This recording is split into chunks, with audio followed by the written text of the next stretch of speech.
Hi, everybody. Hi.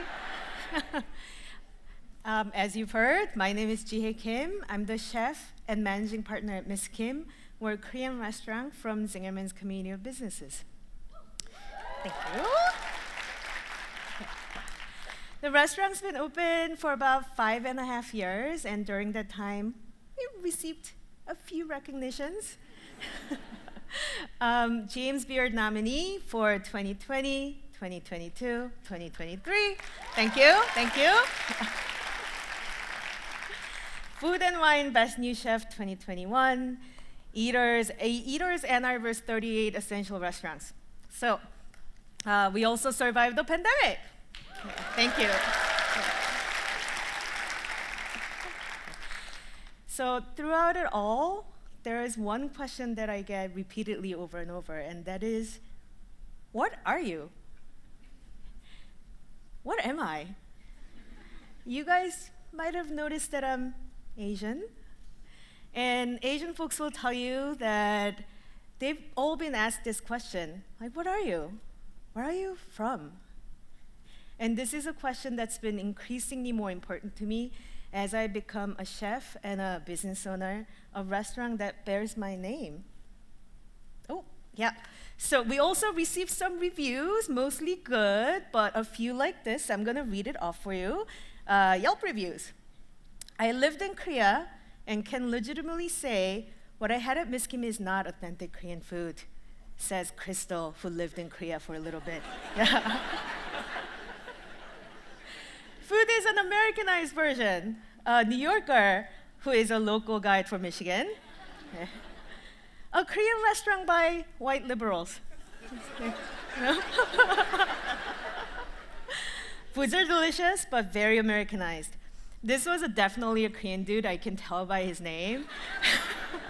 We're like the worst to each other. Let me see. Yeah, and I get it. Food is really emotional, right? It's personal. It's especially when it's connected to your family.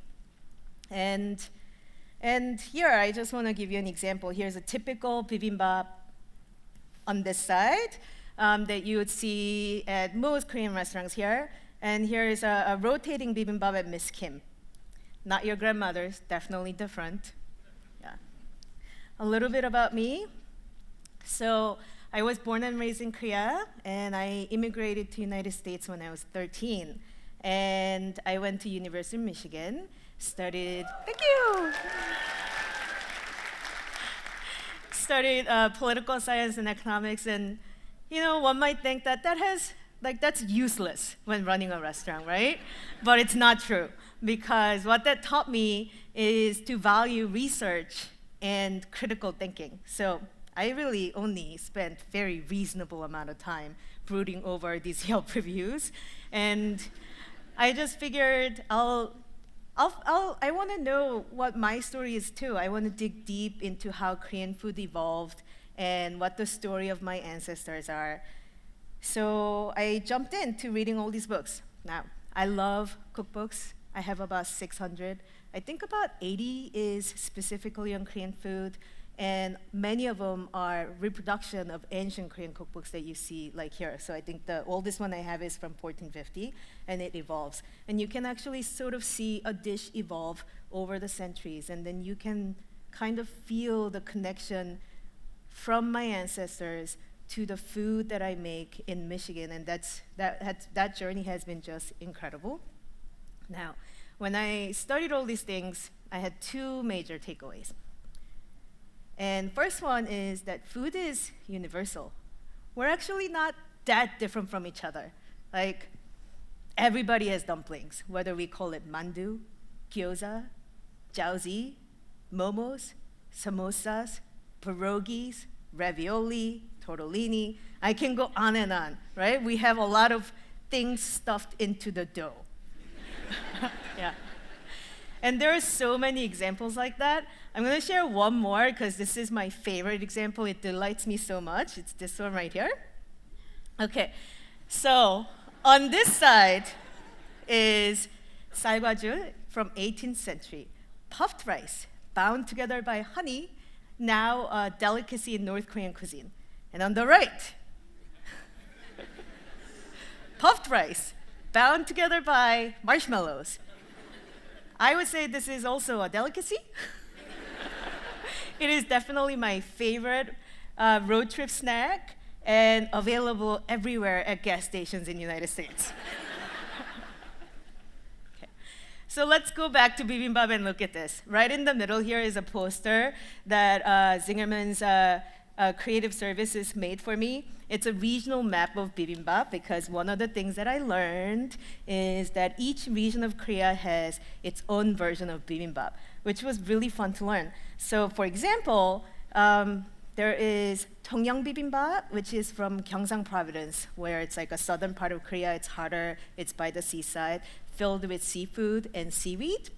And then there's Haejugyoban, which is from North Korea, and it's with pork belly, and the rice is oiled, so it's like rich and heavy. It will get you through the cold, right? So then I dreamt that Michigan will be one of the food regions of Korean cooking. And I started making different versions of bibimbap, some inspired by the regional ones that I just mentioned. So there is a pork belly, and instead of oiled rice, I use butter because it's so good. But also a Buddhist bibimbap during summer where everything except for rice is locally grown, and we source so much from Michigan farmers. Okay. Now we have to talk about kimchi because it's the most ubiquitous, most important dish in Korean cuisine. And like any self-respecting Korean restaurant, we make our own. And we always have Napa cabbage kimchi. This is actually fairly straightforward traditional version that we do. It's from my childhood. It is like my mother made it, right? But did you guys know that there's over 200 types of documented kimchi out there? And this is documented. So who knows what the aunties and grandmothers are doing in the countryside that's not documented? There's so many. Kimchi is a regional product. Kimchi is a seasonal product. And it's also as much of a technique as it is a dish. Just like pickled cucumbers, right? You can pickle cucumber, but you can pickle a whole bunch of other vegetables. Kimchi is like that too. You can kimchify anything. So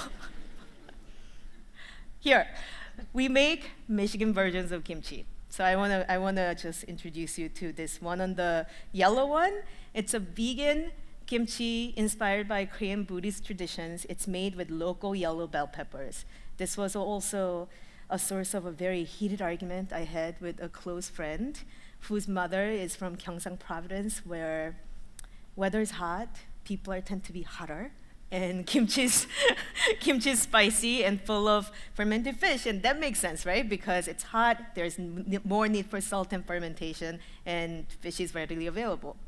But to her, that's what she knew as kimchi, so this was not kimchi. It was very scandalous to her, and we had a huge conversation. And I didn't even tell her that I didn't use garlic in this one. So, but we made it okay, so we're fine now. Yeah.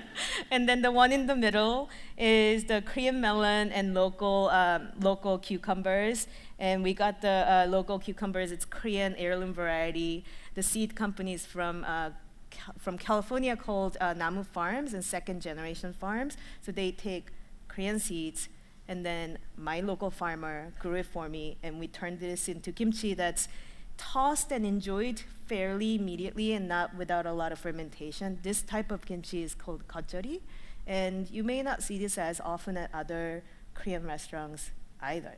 Okay, and now my favorite, the one that's super colorful on the right, that one. Okay, this is called Koryo kimchi. Okay. This is inspired by sort of a spicy pickled kimchi that's made by Uzbek Koreans who are former Russians. So they used to live on the border town of North Korea and Russia, and Stalin decides, you're not going to live there anymore, and forcibly deport them to the Central Asia. And what do we do when we get to Central Asia? After all the travel and terrible death and all that stuff, the first thing we want to do is make kimchi, because we're Koreans. And there is not a lot of ingredients there, so they decide we're going to use the local ingredients like cumin and carrots and then make this spicy sort of kimchi that marries local ingredients with the tradition of kimchi making they brought with them. And this kimchi speaks to me. I love this kimchi so much because it reminds me, their journey reminds me so much of my own.